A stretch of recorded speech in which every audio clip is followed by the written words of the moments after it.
menceritakan sebuah pengalaman yang aku alami dulu sewaktu masih SMA. Namaku Ariandi. Aku bersekolah di salah satu SMA negeri di daerah Bandung Timur.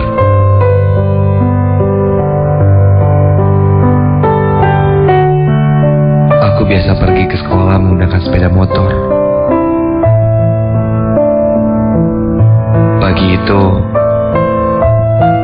aku berangkat ke sekolah tanpa menduga akan terjadi sesuatu pada diriku.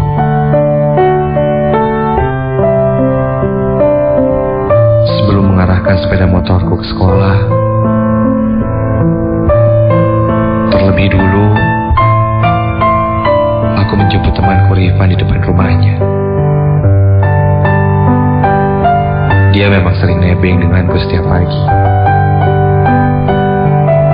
Kami berdua berboncengan dan sambil mengobrol ngalor ngidul di perjalanan.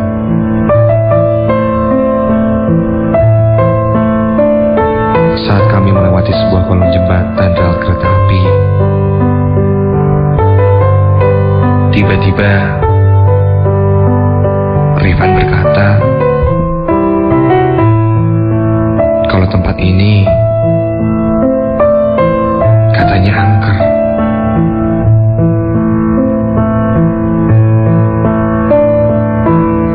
Aku tersenyum mendengar kata-kata Rifan. Memang sebelumnya aku tidak pernah takut dengan hal seperti itu. Namun, kalau sekarang aku mengingat percakapanku dengan Rifan saat itu, aku tersadar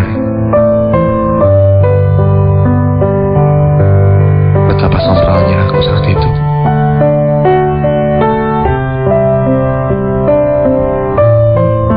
Yaelah Van, nggak takut gua. Cemen lo kalau takut sama hal kayak gitu doang, kataku kepada Rifan. Dan tiba-tiba saja aduh,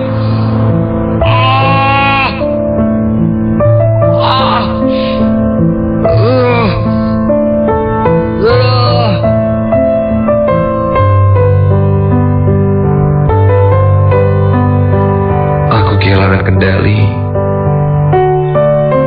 dan motorku terpeleset oleh bebatuan kecil, dan kami berdua terjatuh ke aspal. Orang-orang mulai berkerumun mengelilingi kami. Jalanan pun menjadi macet. Kami dibawa ke pinggir jalan untuk memeriksa kondisi masing-masing. Syukurlah, kami berdua hanya mengalami lecet di bagian kaki dan tangan.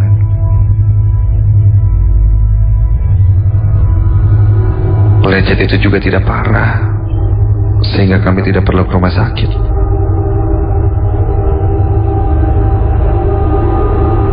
Setelah beristirahat beberapa menit di pinggir jalan,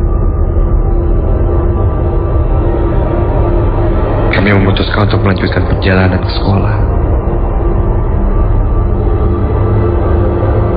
Sesampainya di sekolah,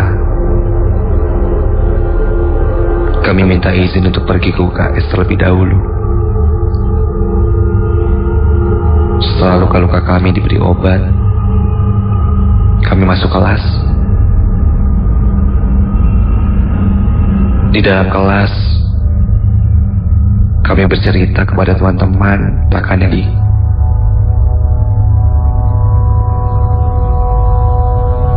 Rifan kerap kali menyalahkanku kalau kejadian tadi itu akibat dari ucapanku yang sompral di kolong jembatan rel. Aku tahu Rifan hanya bercanda. Tapi aku jadi terpancing kata-katanya. Aku berkata, kalau hal-hal yang seperti itu hanya omong kosong.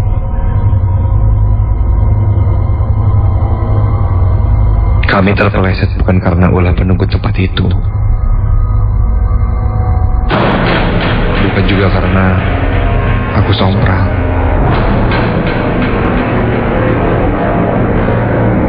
Kami terjatuh tidak lain dan tidak bukan hanya karena batu kerikil.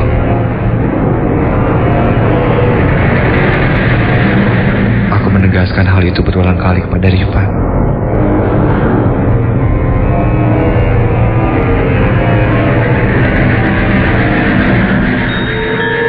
Rifan hanya mengiyakan saja kata-kataku tanpa berkomentar lebih. Aku pun tidak membahasnya lagi sampai bel pulang sekolah berbunyi.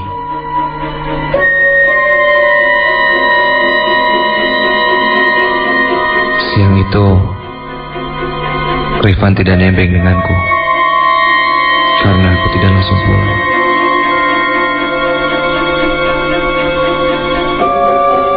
Aku bermain dulu ke rumah temanku di dekat sekolah. Di sana, aku sempat ketiduran dan terbangun di sore hari.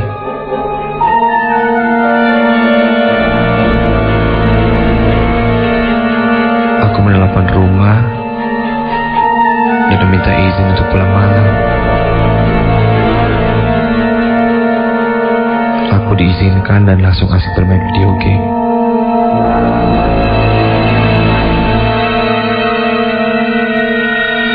Pukul 10 malam lewat, aku pamit dari rumah temanku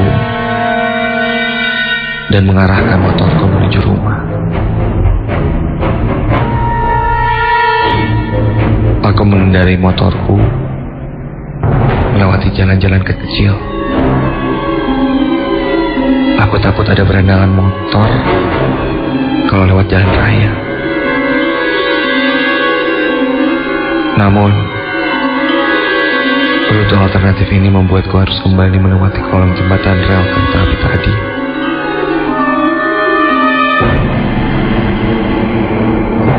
Di benakku kembali terngiang perkataan Rifan. Kalau tempat ini angker. Jujur aku merasa sedikit deg-degan. Sebodoh. Aku tancap gas dan aku pun masuk ke dalam kolong jembatan itu. Tiba-tiba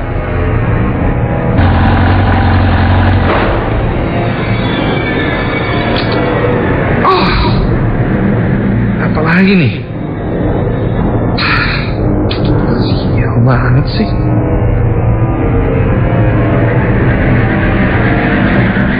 Motorku mogok.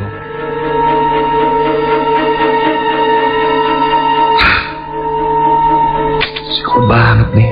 Kenapa mesti mogok di sini? Aku terheran karena bensinku full, aki pun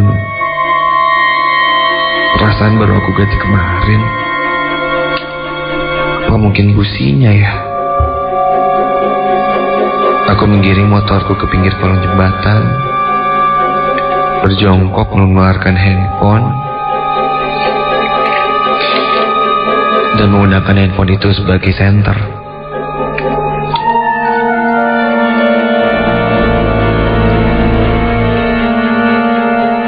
Aku mengecek kondisi motorku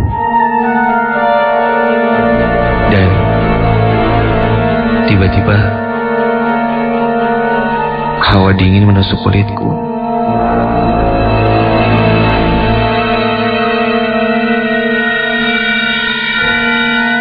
Aku langsung terdiam.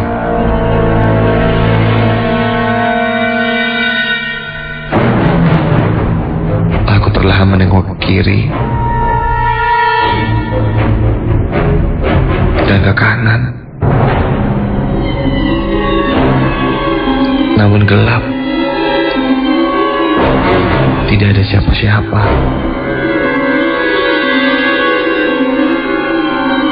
Hawa dingin ini semakin mencekam.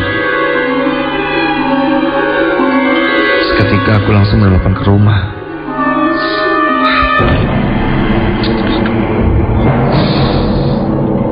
Sibuk lagi nih teleponnya. Dan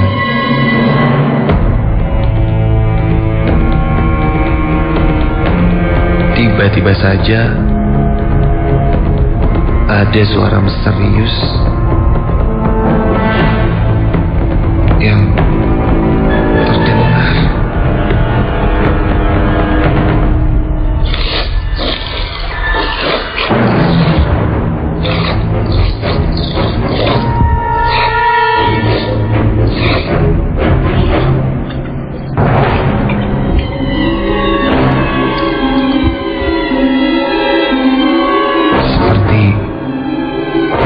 Ada seseorang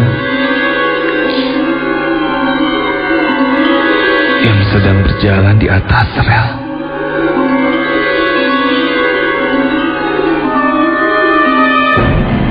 Leherku dingin, bulu kuduku merinding.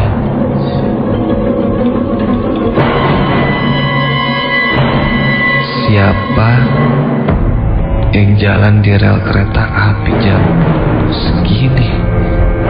Aduh,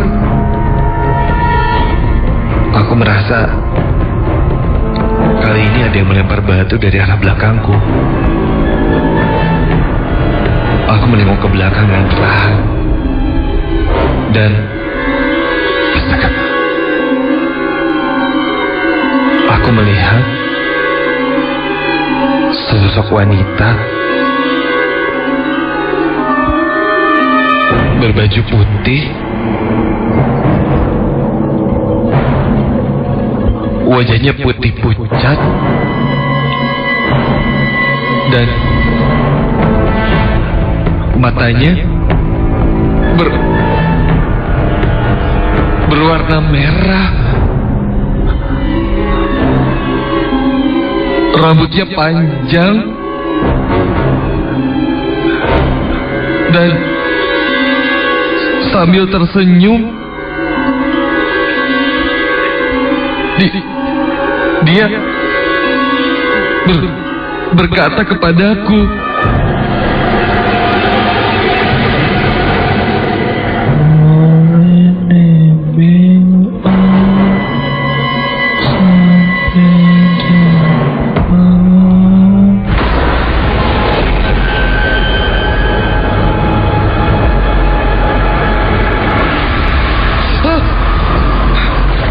sontak aku memasukkan kunci dan menstarter motorku. Motorku masih tidak mau hidup. Aku terus mencobanya sambil melihat ke belakang dan sosok wanita itu menghilang. Aku melihat ke arah spion dan kuntilanak itu sudah duduk di jok belakangku. Aku menjatuhkan motorku dan ke arah perumahan, berlari sambil berteriak-teriak, "Tolong! Tolong!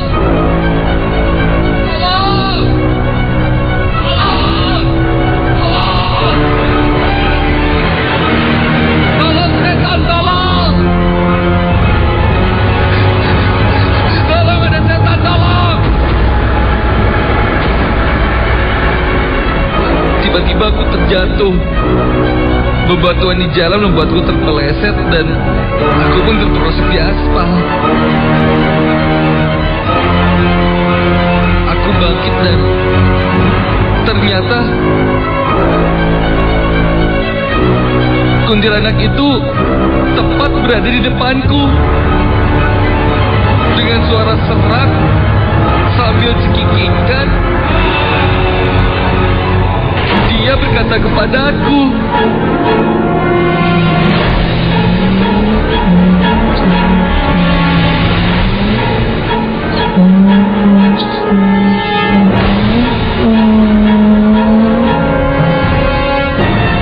aku berbalik arah dan berlari lagi ke arah motorku dengan berteriak-teriak. Aku mencoba kembali menstatir motorku dengan keadaan panik dan akhirnya motorku menyala. Aku tancap gas agar bisa langsung keluar dari kolong jembatan ini. Setelah keluar dari situ, aku melihat ke arah spion dan kuntilanak itu masih tetap berada di ujung terowongan. Dan astaga, dia melayang mendekatiku. Dan dalam sekejap, dia sudah melayang di sampingku. Aku pun panik dan terjatuh. Kali ini aku terjatuh cukup parah hingga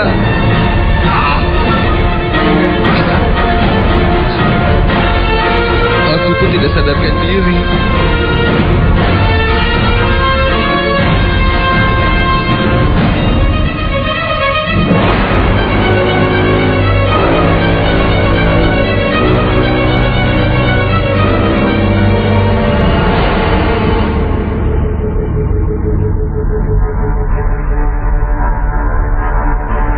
Aku tersadar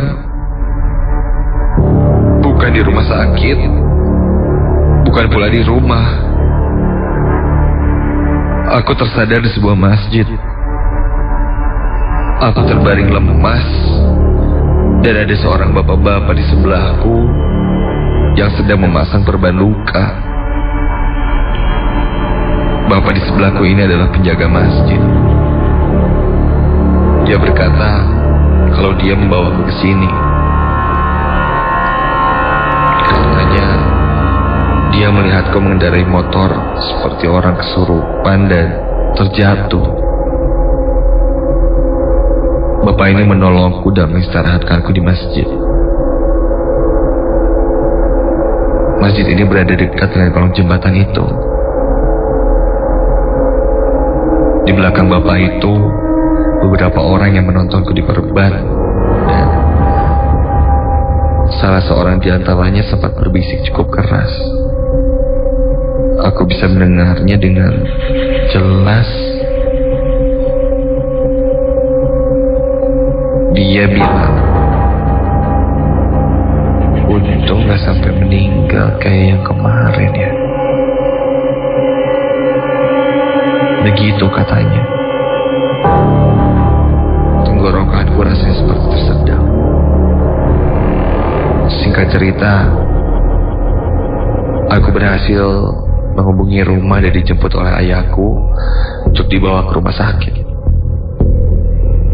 Aku hampir seminggu tidak masuk sekolah.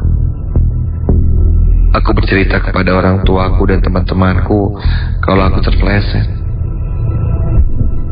Aku tidak menceritakan tentang sosok kuntilanak itu. Hanya saja pada Rifan yang saat itu datang menjengukku.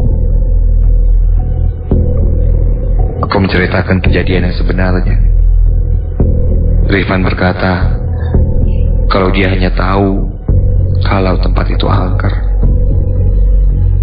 Kalau soal sudah ada yang pernah meninggal di sana, dia baru mendengarnya sekarang dariku.